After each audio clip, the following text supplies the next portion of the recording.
So Peoria gets on scene, hazmat gets on scene. What happens next? Well, the first guys to get on scene was our battalion chief, and I transferred command to him. I told him what I had and what the course of action was, and he said, "Yeah, it's good plan. We'll wait for the hazmat team." So Peoria gets on scene. I know who Hunter Clare is. He's the captain of the Peoria team. I didn't really know the other guys that well. I don't know Hunter that super well. I'm just aware of who he is. Sharp guy, super smart. I tell him, hey, look, at this point, I've got a protection line down. I got 300-foot perimeter for unknown gas. Lithium ion is kind of what my thoughts are could possibly be coming out of there. If that's what it is, if you guys can go and meet her and have a look.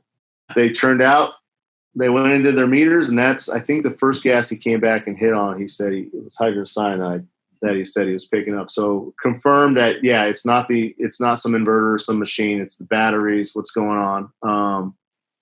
And that we have, a real incident going on here with this.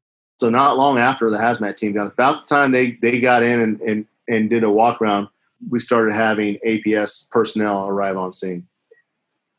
To back up quickly. So when Hunter went in and they got their first readings, I had established a 300-foot perimeter, but Hunter, on the readings for an initial hot zone, they found that pretty much there's the fencing around the building was at the edge of where they were getting readings or not. So that ultimately kind of became our new hot zone. We shrunk it down to that fencing that surrounded the building itself.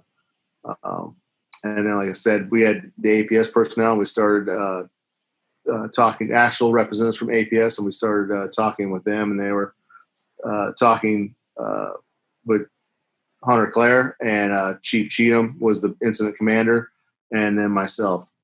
And we're trying to formulate a plan of how to progress through this. Man, having the contractor there, you don't know if he's legit or not. He's telling you one thing. You're trying to weigh the validity of his statement. Then you got APS showing up, which I'm sure you're getting ready to go into.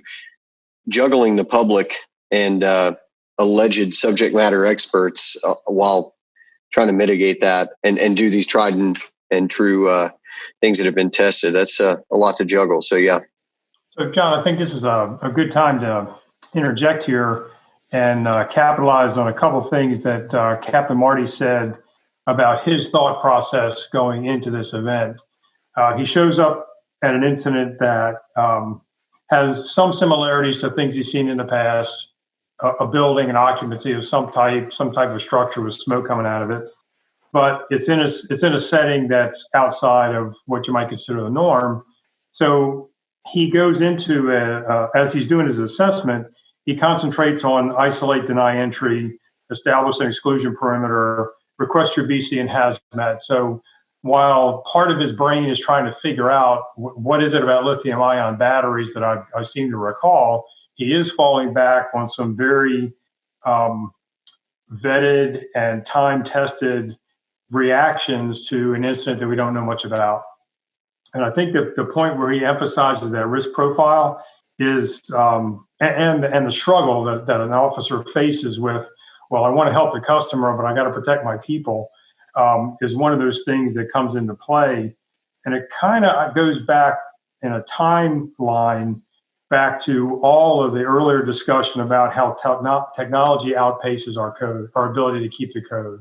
So whether we're talking about building trusses, or we're talking about toluene tanks, or now we're talking about lithium ion batteries, the fire service, especially that first line company officer, is always going to be that tip of the spear that faces that dilemma of I think I know what I'm doing here, but there's a part of me that doesn't know what I'm doing here. And I think the captain is to really be complimented for falling back on some very basic elements of how to protect his people while he's trying to figure out what to do best for the community. So, Captain, nice job there.